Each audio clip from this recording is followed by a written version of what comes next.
All right, I'm just going to open the space up with a karakia. Kia hora te marino, kia whakapapa pounamu te moana, he huarahi mā tātou I te rangi nei, aroha atu, aroha mai, tātou ia tātou katoa, hui e tai ki e. Ko ai tākere te maonga, ke manukau te moana, ko Bengaluru taku ukaipo inene ka noho mātou, ko tōku whānau ki te Tāmaki Makaurau, ko Chakravarti toku whānau, ko Pata toku papa, ko Sushila toku mama, ko Nistil toku ingawa. But you can call me Nish. Kia ora te whānau, and welcome to the State of Literacy webinar. Now, before I pass the rāko on to Jilly and Michele, I'll do a short intro about EPIT and take care of some housekeeping. So just a little bit about EPIT, and here's our why. So our vision is to achieve a thriving, equitable Aotearoa for all learners. Here's our how. By engaging with Aotearoa's education ecosystem through collaborative cross-sector partnerships, EPIT creates transformative outcomes focused on equity for learners to thrive. And this webinar is just one example of a collaborative partnership, and one that we're hoping will create some transformative outcomes. And here's our what. The Hugh Green Foundation generously gifted our office space, and we've turned this into a co-working space for our partners who also work in educational equity. So at the moment, we've got 5 key resident partners. That includes the Swingboard Trust, Tātai Aotearoa, the Story Store, Community Housing Aotearoa, and the Period Place. Through our website and LinkedIn page, we're providing regular updates and promotions of the work that EPIT and our partners are engaging in. We're the first Australasian users of a powerful collaboration platform through which we're able to share learnings and resources, build community, and create opportunities for collaboration. If you wish to find out more about us, check out our website, www.epit.org.nz. Now, we're conscious that literacy has a big spotlight in the media at the moment, and it's been something that educators have been discussing for a long time. Given the importance of literacy as a fundamental tool for learning, we here at EPIT thought it's a great time to have a conversation and delve deeper into this topic. With that done, I'll now pass the rāko over to our 2 wonderful speakers, Jilly and Michele. Well, kia ora, Nish. Thanks for welcoming us and for welcoming the group. And it's really lovely to see some people here whose names I recognise, which is really lovely. Ko Jilly Tyler tōku ingoa.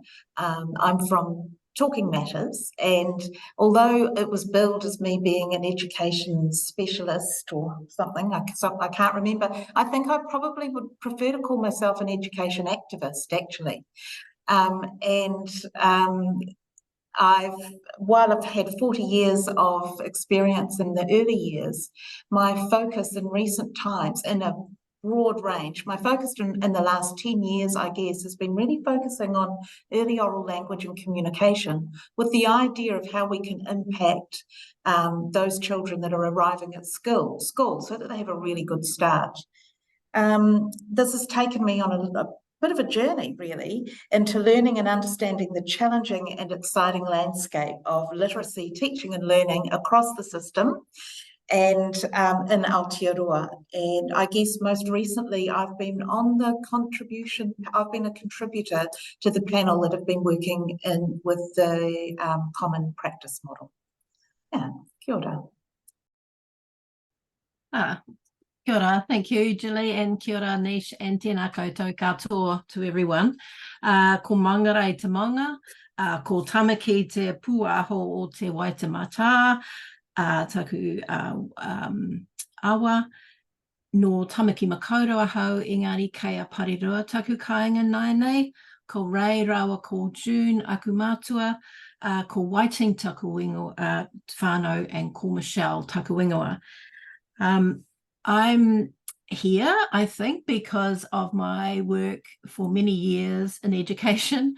I have been a teacher and a principal, and I worked at Aero for 4 years, and that was a privilege to learn about evaluation, but also to get to see the sector from early years right through to secondary. Most recently, I have retired from principalship. I was principal at Corona School in Aotearoa East for 10 years. And now I am the chairperson of a charitable trust, which I was involved in starting up in 2014 to enable whānau to purchase Chromebooks for their family and to try and teach pedagogical change in the schools. And I'm also involved in a project at the moment in exploring children's expression. That grew out of a teacher-led innovation fund project that I was involved in just before I retired, through the kahui ako that I was co-leader of. And that is just into its second phase of developing some exemplars. And I am also incredibly interested in literacy and the inequity in our system. I think that's been a big driver for me throughout my career. So thank you. All right, thank you, both of you. So I guess we'll just jump straight in, right? So first, I guess, cab off the ranks is the history of literacy. And I think one of the key things is this debate isn't new. So Jilly, I'm going to pass that arc over to you again. Let's kick us off. Well, I think the thing for us around literacy is that we are hardwired to communicate as humans, but we are not hardwired to read and write. This is something we have to learn. It's a thing that we've added onto our brains over time. So the pedagogy around literacy and numeracy and reading and writing is something that's relatively new for us as a society, and it's come about because it's an amazing thing. How amazing is it to be able to learn to read and write, and that's so powerful. But it comes and so I guess for us, when Michele and I were thinking about the history of literacy in Aotearoa, we were thinking about where that came from as a colonial construct, and then from there, what that meant in terms of policy after the post-war development, which was really impactful on the education system at the time. And Michele, I know you've got some really interesting insights in that, but I might hand that over to you now. But I also just want to say before I start is that I don't know about Michele, but for me, I come from a very much a Pākehā space. But wanting to make change for Aotearoa in sort of modern society and thinking about our treaty partnerships and all of our conversations around literacy. So anyway, hand over to you, Michele. I think treaty is important historical fact. Yeah. I think that was an important thing that I left out of my whakapapa, unfortunately. So yes, I too am a Pākehā. Yeah. I guess I was very privileged to be involved in the first writing group for the histories curriculum, and it's become a bit of an obsession with me. So when I got that question, I thought, I'm going to look at the history. Well, I would be talking to you now for the next 4 hours, so I'm going to try and limit it. I guess the other sub-question to that was, well, how did we get here? And where we are, how do we get to this place? And this place is a place of inequity in literacy learning. So I went back and I thought, has this always been the case? And if you go right back to pre-European times, no, it was not. We had centuries of amazing oracy and communication between Māori and through their carvings and waiata and their oracy, exceptional. When their first contact came with missionaries, they picked up the written language quite quickly. And while it was in a context of Christian teachings, a similar thing happened also in Samoa and Tonga, but it didn't mean that those cultures were more advanced in literacy than many of the European societies. For Māori, it meant a way of communicating across iwi and for a range of purposes. So when the structure of a formal education system came about after the Treaty of Waitangi, I think things changed dramatically. And so I'm just going to keep linking it back to this inequity, and just summon up the fact that there was that systematic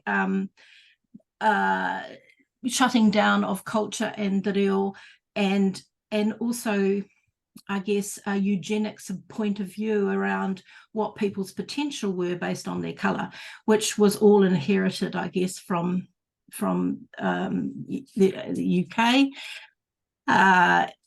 We had our Pākehā system set up in 1877. Māori was that was compulsory for Pākehā, not for Māori, but they attended, particularly as they drifted into the cities or they came to the cities for work. You know, if there was going to be a name for that period of our history in education and literacy teaching, because the 3 R's were the priority, actually, and for Māori, the 3 R's in English. So that priority, given the context, the social and the political and the economic context, was in fact, Beebe named it the survival of the fittest period.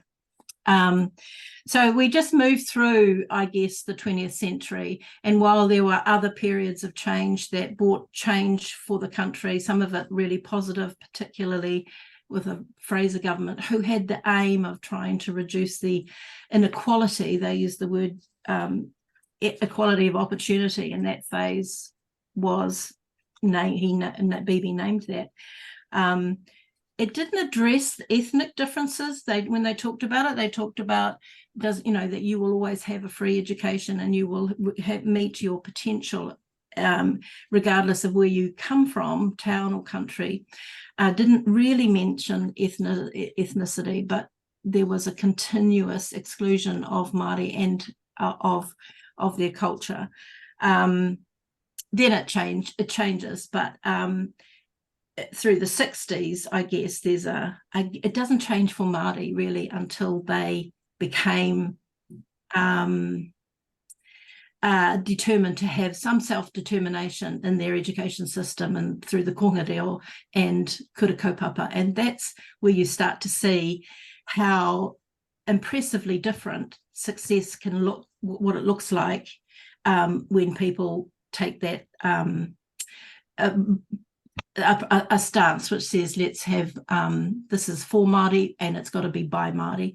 And so that was really interesting. But that period of time also, we had in the 60s and 70s the migration from the Pacific, and that's another story which I think is a story of the development of inequities in terms of meeting their needs as a group. So that's the situation, I think. There was some... It's interesting, Michele, because I was telling my sister and brother-in-law about this event last week, and my brother-in-law, who's just a little bit older than me, so quite old, said, but we all learned to read and write, and we knew how to do it, and we had really good results. I can't remember people not being able to read and write. And I said, yeah, that's just because it worked for you. But there's always been this system that hasn't actually worked for some people in New Zealand society, and we've just now seen it. We haven't wanted to see it in the way we're looking at it now. Yeah. And I think that we have transitioned already into this, and we need to talk about the socio-political landscape of literacy. And you guys have already started to address it. What's the political expectations that have been there, and how has that sort of I guess shaped the direction literacy has sort of gone in? Yeah. Well, from my reading of this, the eugenics argument really early on was around, you had people that needed to go into particular professions and career pathways, that was the appropriate way. But for Māori, it was always going to be labouring and farm working, and that it isn't just, this is written down, this is information that was in the kōrero at the time. So that was unapologetic. And even in the 20s, when they introduced proficiency exams, you could only get through to the secondary system. That's when they introduced the secondary system again for all, and they moved away from a more elitist approach to what you could learn at school into a more technical approach if you chose to. But for Māori, you had to get in there, and if you were a fluent speaker of Māori, you may not pass those tests, so therefore you didn't. And then, but even then, there was this sort of pathway which says this is your pathway, and by 1960, when they had the Hun report, all of the stats that we still shamefully have were signalled in terms of educational outcomes and housing and employment and health. And so, it's a history that, is not something, we can't kind of let go of it. We have to remember that, and we have to draw on the strengths of the fact that the movement to being able to use your own language and communicate in that language and be proud of that. And that is also the same for any group that has come to New Zealand who has not come from an English speaking background. They should have that right. And then there's all the research that says that's actually a useful tool to have if you are going to learn English, that you learn, you are really comfortable in your own language and comfortable in your identity around that. I think there were some little highlights about literacy teaching in the 60s, which I read about recently, that in 1961 there was a text written for schools. We had syllabuses, and I'm a little bit embarrassed to say, I think this one, I had a copy of it in 1973 when I started Teachers College, and it was suggestions. The reading text for the syllabus was suggestions for teaching reading in infant classes in 1962. And in that book, in that guidebook, the person, Simpson, who wrote it, she talked about how to teach reading. You drive instruction, and this is a quote, with judicious, child-centered, needs-based use of phonics and structural analysis during instruction. And then there was a strong advice not to use isolated teaching of sounds, rather than use it as an analysis to have a first guess using the context by natural texts. Now, that rounded approach to teaching literacy was in existence for 10 years. And so, I didn't know it before I read this, that we had international tests as early as 1973. But our 14-year-olds were achieving at a very high level with comparison of the other countries that were involved in that assessment. And that continued all the way through, actually, to the last 20 years. I guess for me, if I was thinking about the socio-political landscape that we're in right now, we're very much about feeding a workforce instead of feeding, and that narrative is we need skilled people in the workforce. Remember, there was that whole thing about the knowledge economy in the early 2000s, and that we needed to be creating a pipeline of brainy people.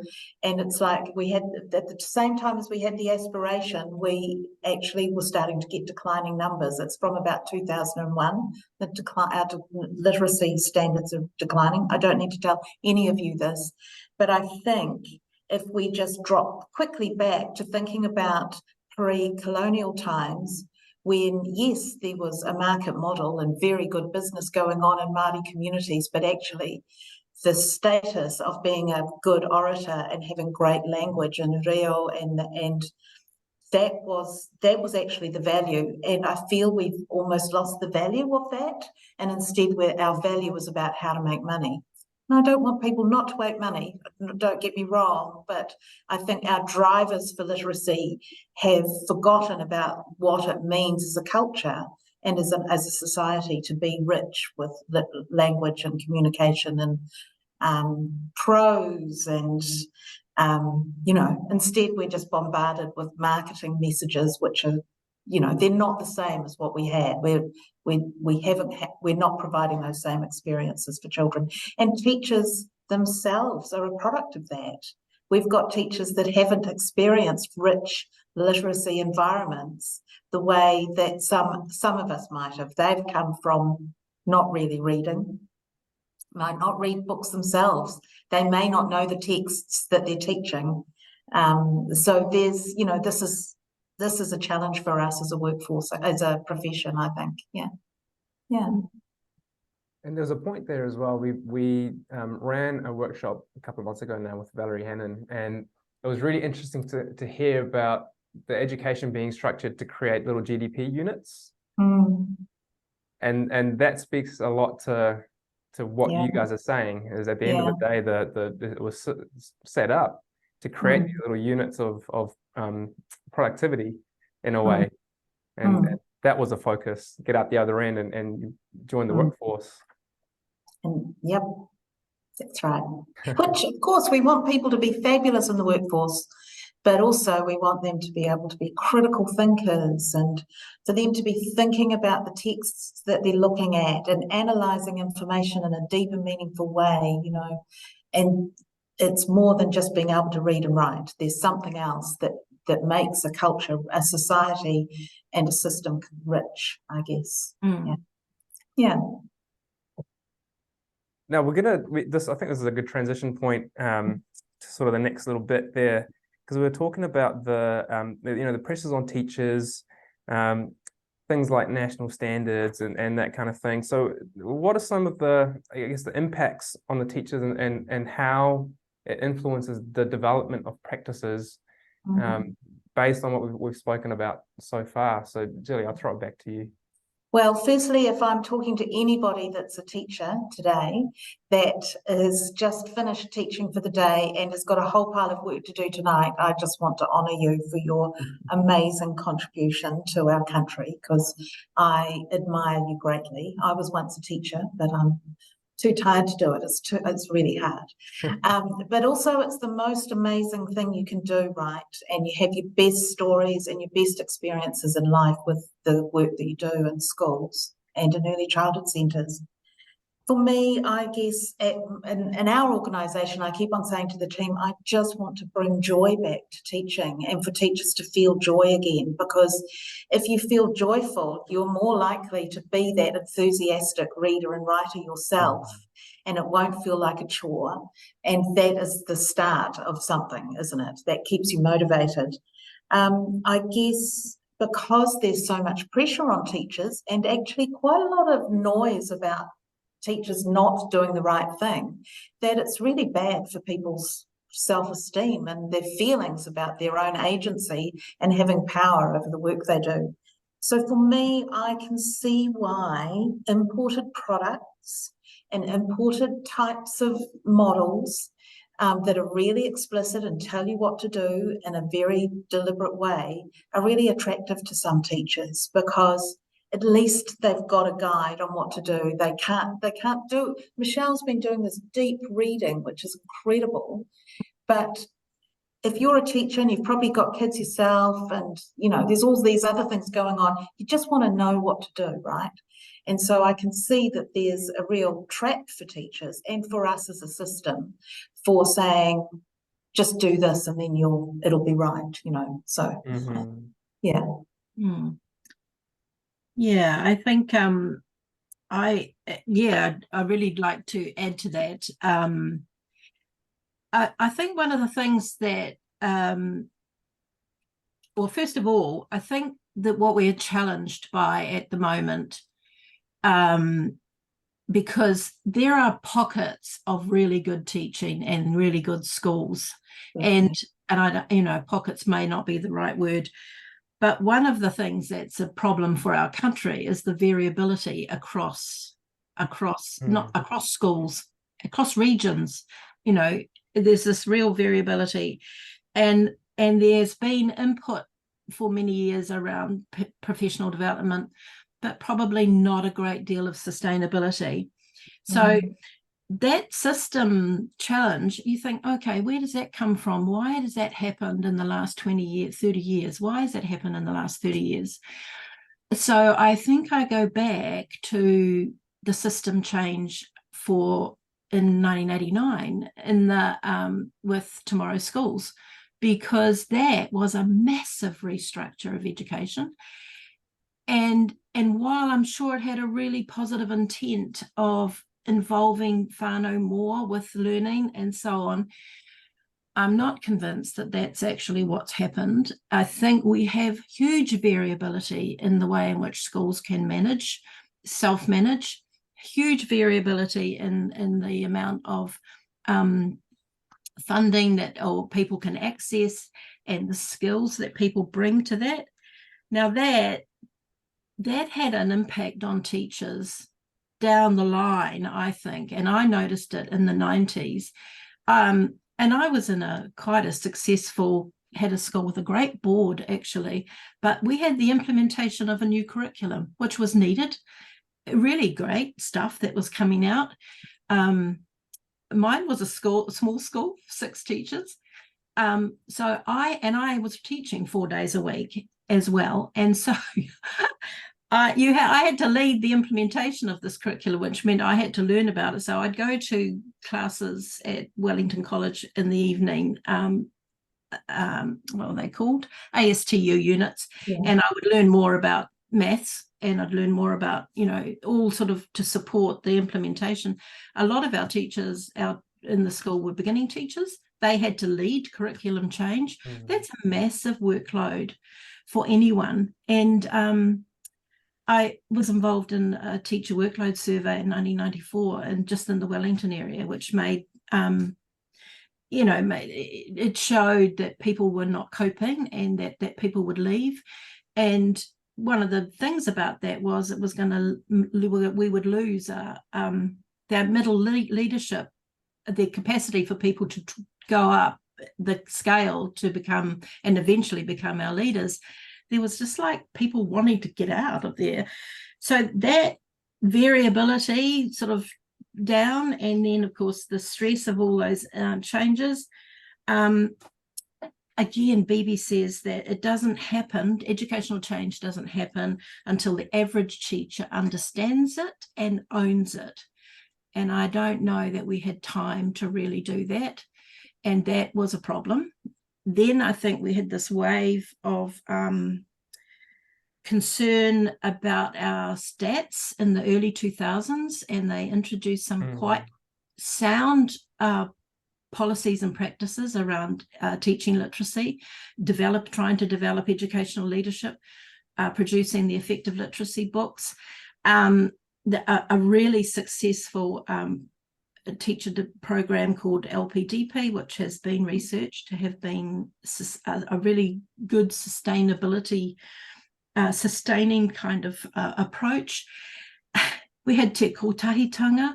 That was another really effective program to really address the relationships, or to make teachers aware of how important relationships were. That was kind of new, but it was very powerful. It sort of started to grab, but those things didn't continue, either for funding or for whatever reason. They didn't continue, and there wasn't enough time to really understand what was being said there. You know, it's been a lot of change, hasn't there, Michele, if you think about that? Because if you think that's recent history, and then, you know, as Nish said, the introduction of national standards, which was a huge upheaval, the introduction of ARC or hubs, or, you know, communities of learning, really great ideas. You know, there's been a lot. Yeah. And it hasn't always been streamlined or reached everybody, I guess. Yeah.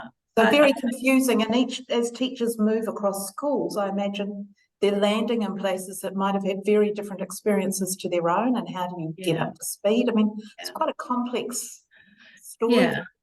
Yeah, it is complex, and I think in the context of a society that's becoming inequitable right across the board, not just in terms of their educational outcomes, but across every part, that's where schools are working in those communities and really having to maintain a focus on the education and trying to accelerate, if you like, which became a very popular word, accelerate our learning, because we know that kids come with this bucket of potential, and it's our job to make that happen. So there were lots of there were lots of good things, and I feel very proud of our education system. It might sound like I'm not. I'm really proud of it, and I think that our teachers work incredibly hard, and they really, really want to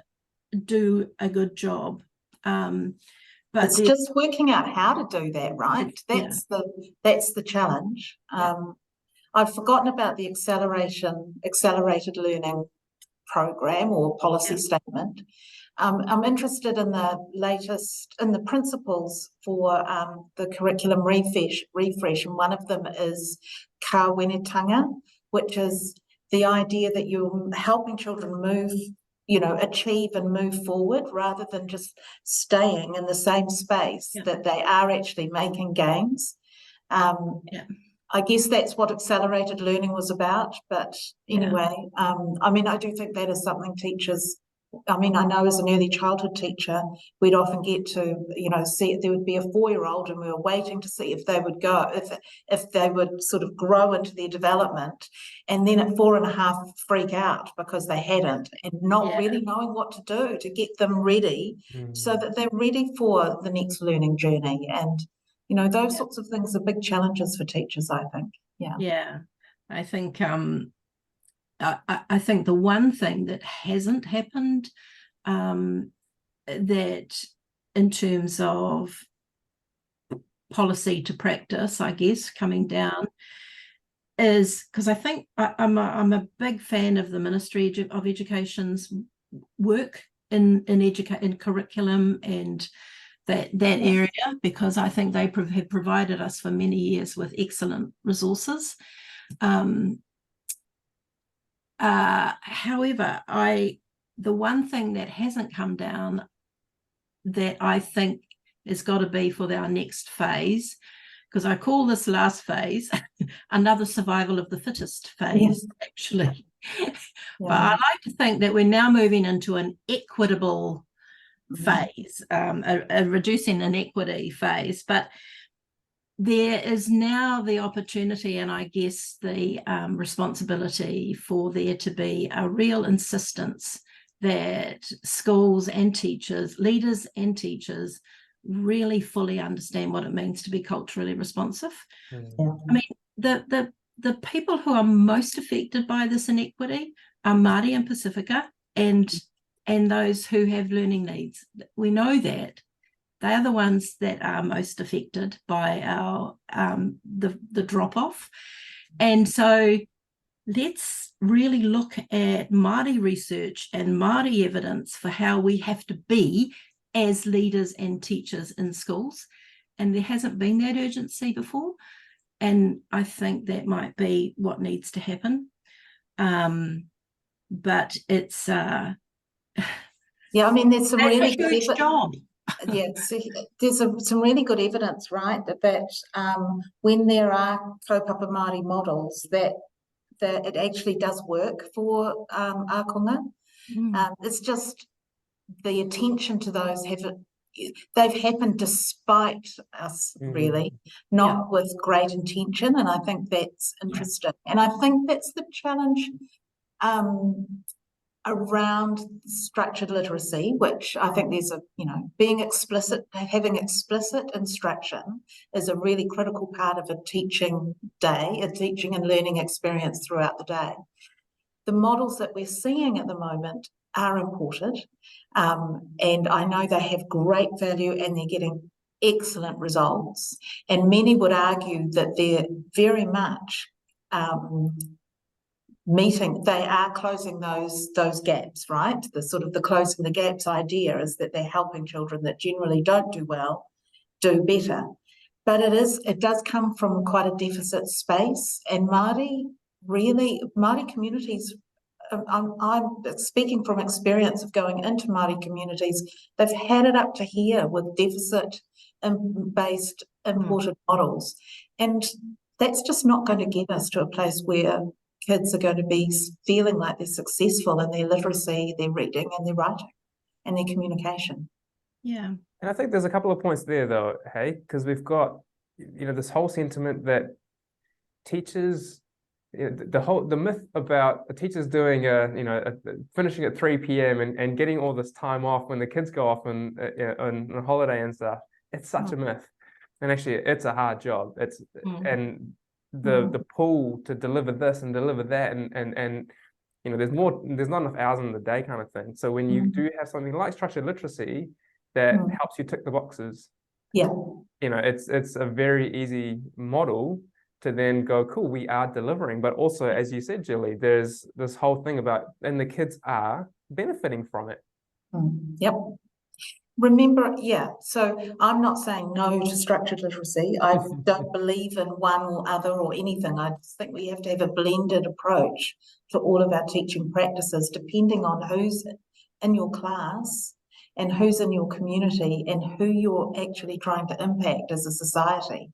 So I'm not saying no to it, but it is a really good, some of the models are good, but I'd really like to understand them and unpack them in a way that's going to work in a kaupapa Māori system. And actually, Māori kaupapa models are there's a real value in repetition. There's real value in, sort of reciting. There's very much structure in Māori models of education. Yeah. But let's think about those and think from that perspective rather than translating something that's come from somewhere else into here. Start building on where they're from. Yeah, I think so, and that is the theory behind an approach to, well, she never called it structured literacy, but Joy Alcock has always promoted the use of the specific teaching of phonics and the structure and making sure that is covered. But in her work in Porirua, and that's right across Porirua, decile 1 to 10, she always said, start with the language that they speak, because particularly in Pacific languages and Māori, the sound they can practice are the sounds of the words they know, their name and other words. Always start with that. And she never ever said, don't do comprehension. She never ever said, don't teach guided reading with, a comprehension component. Don't teach critical thinking. Don't do play. She didn't do that. She had just a very clear understanding that teachers often, and many of them, don't know about the structure of English. And that is something that we need to learn. And I think that's a really important part. It's one part of a whole lot of aspects of reading. And of course, Mick Norton's work in Auckland around how important it is to teach comprehension from a really early age. Yeah. Otherwise, they don't do it at year 4 and up. They are going to be disadvantaged. And really reading, I don't know what the results are like. I haven't actually read the results of a program that is just transactional. And what I mean by transactional, I mean, I'm here, these are the sounds, you need to learn these, we're going to practice those, and that's the way it is. It's, it's a transactional kind of piece of learning. It's a bit like you learn your tables, and it's not saying it's not important, it is. But if you don't have it in the context of something that is a little bit more rich in terms of engaging the person in the book, then it could be a real disadvantage. For some kids, that could be brilliant. They don't need anything. That's the thing. And you know, Mary Berryman, who's written a lot about Māori education and the need, and she talks about adaptive expertise.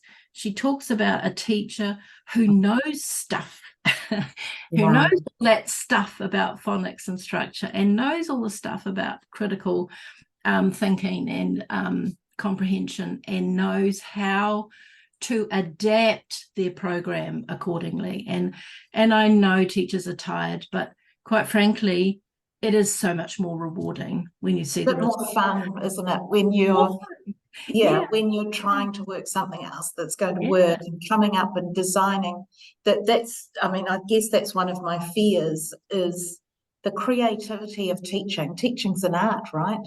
And the creativity of designing something that's going to meet the needs of your students is kind of the best bit of teaching, isn't it? So anyway. So I was thinking about when you were talking about in an early childhood setting, and we think, we're experiencing teachers feeling overloaded, and also wanting to find a way to grow early oral language experiences, but also being really challenged by different philosophies that they've come across, and can't kind of match them up, so don't do some things because they can't match them up to their philosophy. And once again, it's coming back to the Berryman, having an adaptive response to things is going to be a way to push through that, no dogma, instead sort of an openness, a sort of a leaky, allowing things to leak in and give you an opportunity to try something new. And the other thing I was thinking about when you were talking, Michele, was we're still as a society freaked out by people who speak languages other than English. And I know for a fact that there are teachers still saying to parents, you must speak English at home, even if they don't speak English. You've got to stop speaking that language and speak this language at home. And we really just have to really turn that around. But also, I'd love for teachers to have some confidence to have those languages spoken in the classroom and to be used as part of their teaching model. So small group work where kids can use their home language to, translate what the activity is and help each other out, or use texts from that they're more familiar with in their own language. Those sorts of things would be really great. Imagine if we could see some of that, and teachers just feeling confident to let go of the power of that, not having to have the power of knowing everything, and that there's students in their class that know some stuff that they might not know. I think that would really help literacy, and communication and language development really help. So there's a couple of points there. So interestingly, again, using my daughter's school as an example, I went to pick her up very early on, and I got asked by the teacher there, because Isabel was very vocal about, I speak another language, all good, you're great. And the teacher said, hey, give me a list of some more of the common words in Kannada, which is my mother tongue, so we can have it in the class. And that was really awesome to get that. But also speaks to what you're saying, and both of you have said, there's this whole stigma, the teacher being the expert, right? There's this whole notion that the teacher knows everything, or will only sort of teach what they are really confident in teaching. So there is a bit of stigma around being almost vulnerable, or putting themselves in a space where they're not an expert, but still having that and showing their learners it's okay. You don't have to know everything to then try, right? Well, and isn't that the right thing? Isn't that what good leadership is about? You're a teacher, you're a leader. All of us as leaders here know those vulnerable moments are often the times where we learn the most, right? So I mean, that's a principle that is very a Māori principle, ako, that it's well known, but whether or not it's fully understood by the teachers in terms of that means letting go of some of your power and enabling kids to have a voice in the learning process. There will always be a time when you need to have that or what do I call it, the transactional role, which is like, I've got some information for you. Every hour, right? I mean, you're a teacher, you've got to teach them stuff. That's what you need to do. Yeah. But certainly Bobby Hunter leads this work in terms of maths around equity-centred way of teaching maths. And that is one of the most challenging PLDs that the school I was at became involved in, because everyone, even the people that I thought were exceptionally good teachers, had that sense of power and control. And, you know, it's a huge shift, but I guess that's one of the things that the curriculum refresh does provide a bit more of a framework for you to take risks. I think that was one of the issues around, I thought the 2007 curriculum document was absolutely amazing and I loved every bit of it. But in retrospect, we had to do a lot of working out ourselves. And actually, we liked that at Corona. We liked the autonomy of doing it. And I guess we had really good advice from the people that we worked with. And we went down a path which was amazing, amazingly successful.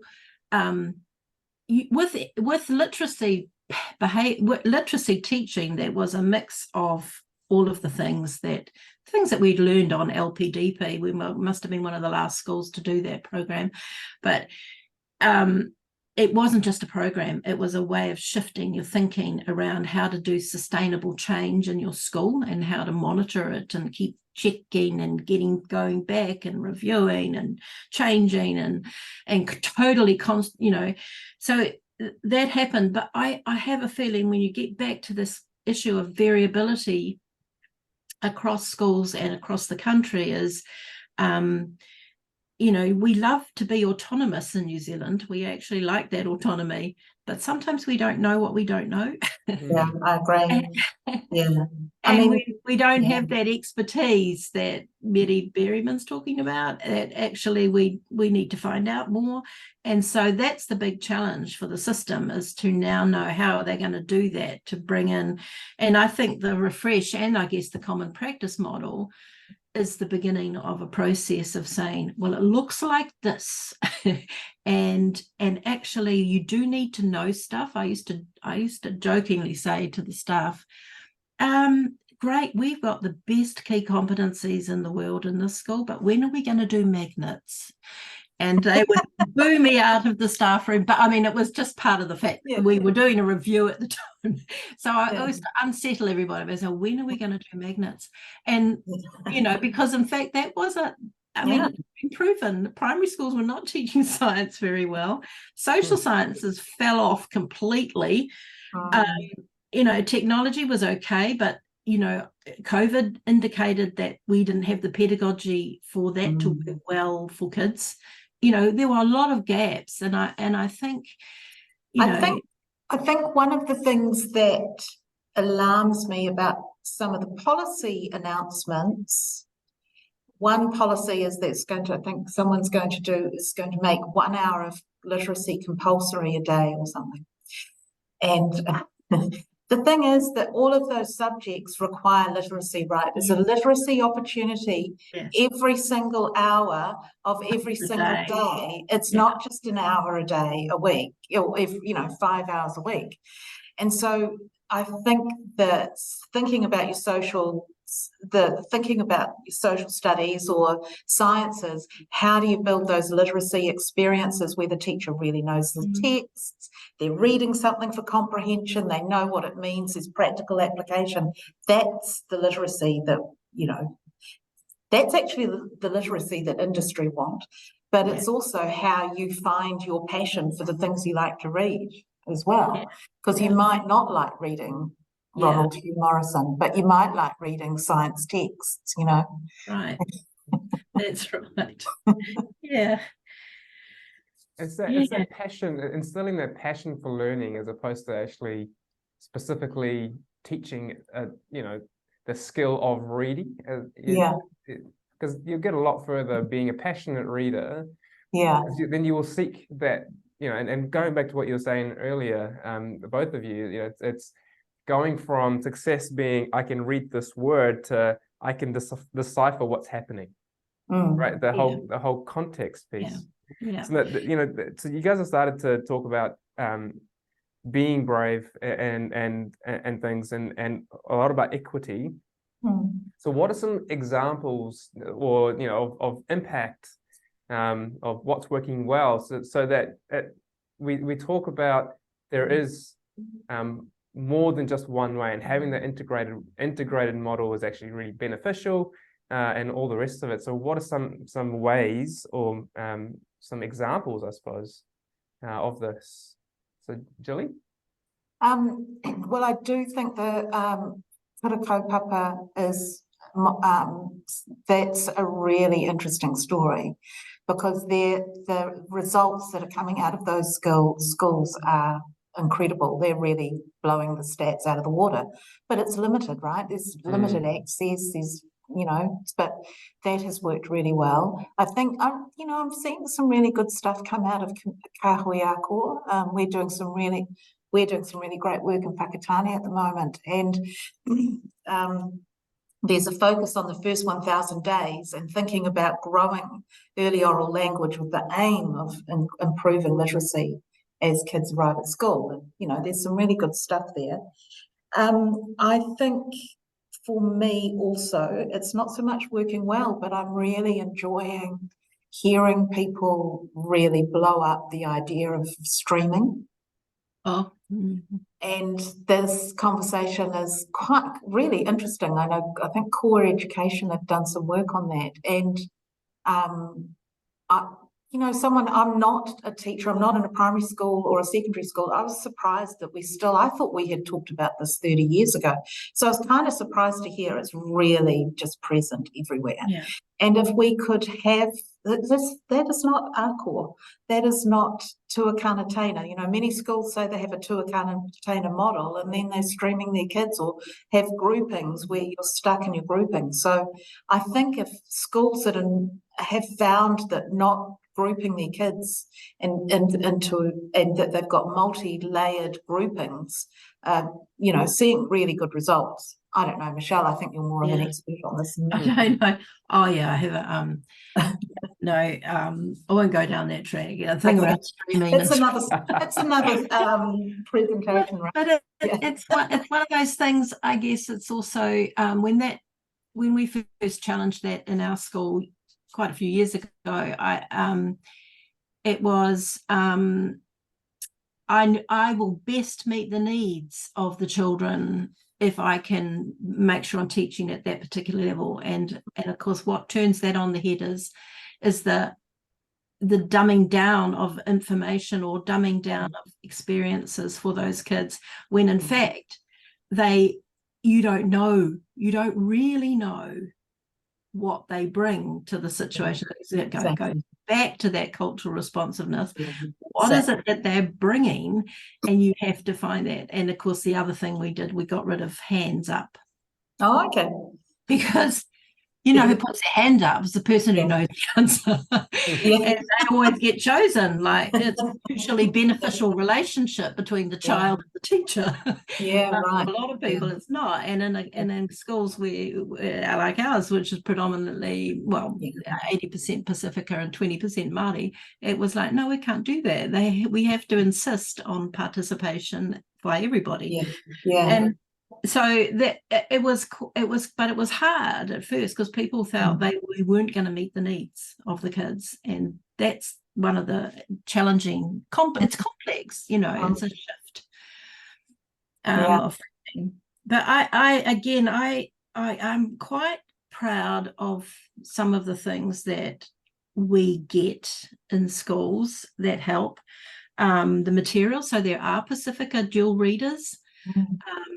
I think they could go into every school, actually, because very soon our country is going to reflect more Pacifica Māori than Pākehā at some stage, and everyone needs to know about who lives here. Those language books are brilliant. We can introduce those as a part of the system. I think you're right. Kahui ako can be really, really effective, because potentially, if they can move away from competition between schools, we'll be moving together as proper communities, and that's a big shift, actually, in the system. I'm a big fan of school libraries. I feel quite passionate about it, and I was doing some reading about a principal of Richmond Road School in the 70s and the 80s, Jim Lawton, who was exceptionally innovative in a school that was almost completely Māori and Pacifica, and he had a teacher librarian in there, and we had one in the school I was at in the 80s, and right up until quite recently at Corinna there was a teacher librarian in the library, because that was about promoting reading and really continuously trying to turn those kids into readers, not just learning to read, because that's actually what needs to happen. Exactly. And so I think that we should go back to that. I know that no government is going to fund that. I mean, it was a Russell Marshall idea back in the 80s, but he got shut down for that because it was an expensive idea. But we had ways of doing it, so schools could do that. I think there's some real promise of good things that are happening in the system that we should build on. And then, of course, what's starting to happen out of the ministry around expectations and a curriculum that actually really gives much better guidance, I think, for schools. So, Oh, and this life course, early years right through to secondary, that was in the 2007 curriculum, but that has to happen. Yeah, it really does. I'd love to see a breakdown. They talk about the reading wars. There's kind of like the great wall, the great divide between the early years and schooling years. And as professions, we've created this. It's not, it doesn't have to be like that. And I'd really like to see that professionalism. Yeah, that's right. Because deficit thinking is absolutely riddled through those transitions. Exactly. Yeah. And if we don't challenge that and do it, the equity issue won't really be met. Yeah. I'm going to be a bit cheeky here, Michele. I'm going to ask you to share that story. I was worried. I was going to tell you a different story. Oh, hey. But I will tell it. I'm not ashamed, and I'm brave. But so I taught in Auckland for 2 years before I went overseas, and I don't think I was very good, actually. I was pretty useless. But I went to Britain, and I taught in London and Brixton, and they thought I was fantastic, and so did I. And I came back after 5 years, so it's 7 years teaching down, and I got a job in a school in Porirua East, and I honestly suddenly did not feel like a good teacher at all. And I'm going to tell the story because there's something else. I came back thinking really the English teachers at that time, it probably changed, but at that time it was like, you didn't go into school in the holidays. When I said, I think I need to go and do some work, they said, what? The school's closed, you don't go in. I came back to New Zealand, the art cupboards in Brixton were like, woo, amazing. I came back and it just felt like, we're newsprint, basically. And it was so different, but it was also so exciting. However, the principal, there was a new student who'd very recently arrived from Samoa, and he was settling in, and the principal said to me, so how's he getting on? And I said, he's doing really well. The only problem is that he doesn't speak English. And he said, no, the problem is you don't speak Samoan. And that was the shift of power. And you know what? The worst thing about that, and that was a defining moment for me, because I then realized this is not about me bringing my Eurocentric view to the world, to the classroom. It was a very defining moment, and I really appreciated him calling me on that. But just recently I was talking to a teacher, and she was talking about how they don't get enough funding for special needs, and I said, oh really, what sort of problems do you think? She said, we've got a lot of ELL. We've got a lot of ELL students here. And I thought, is that a problem? There shouldn't be a problem. But it's still there. And you alluded to it before. You mentioned it before. It's still there. And we have to learn to call those sorts of things, the assumptions and the cultural biases. That is something that we have to do if we really want to address inequity. I had a similar situation, Michele, in Porirua, where, the magic of teaching is when you can ask those excellent open-ended questions. And I'm now I totally hate, I'm not a fan of open-ended questions mostly, unless children can respond. But I remember, asking these amazing open-ended questions to elicit fabulous language, and then just realizing that no one could answer them. That was just wrong culturally. People felt under pressure, all of that kind of thing. And it was just shutting everybody down.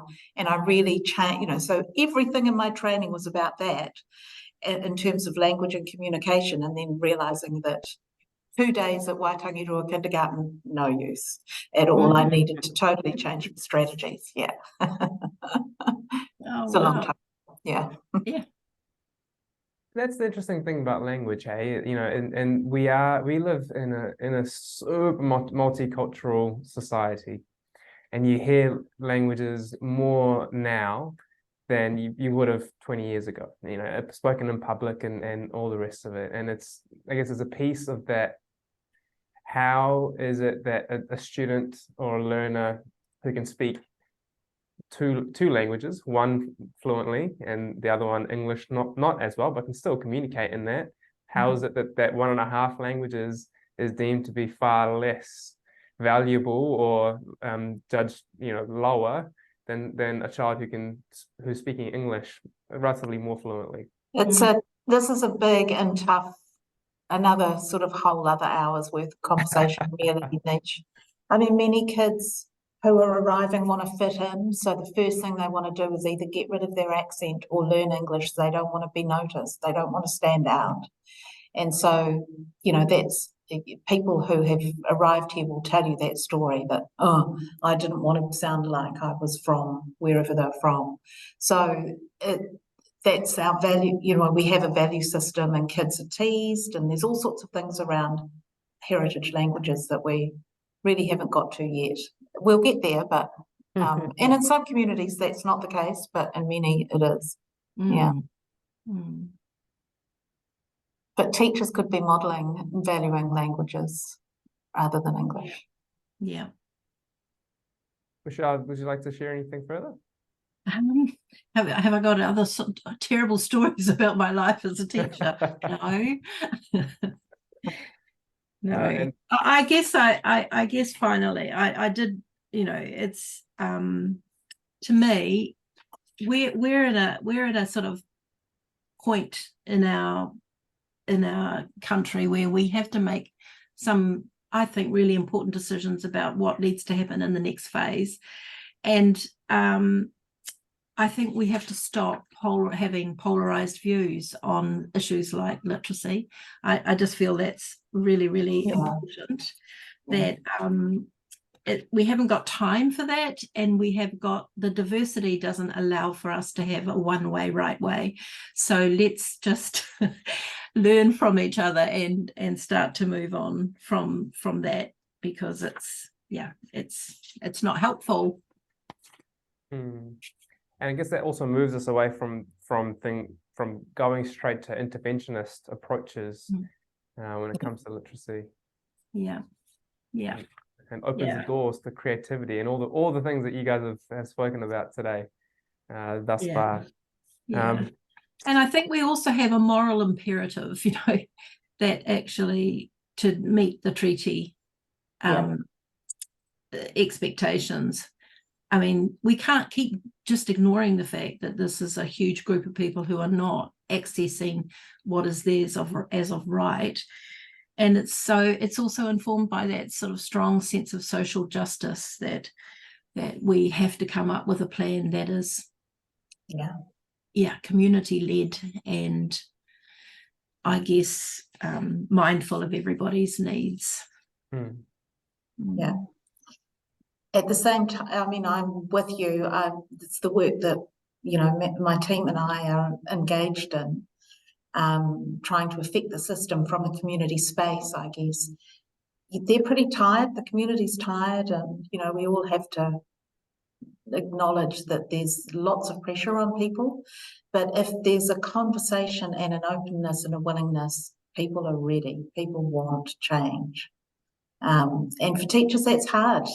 It's asking you to do things in a different way. And but changing behaviour is a big thing. It's a big science.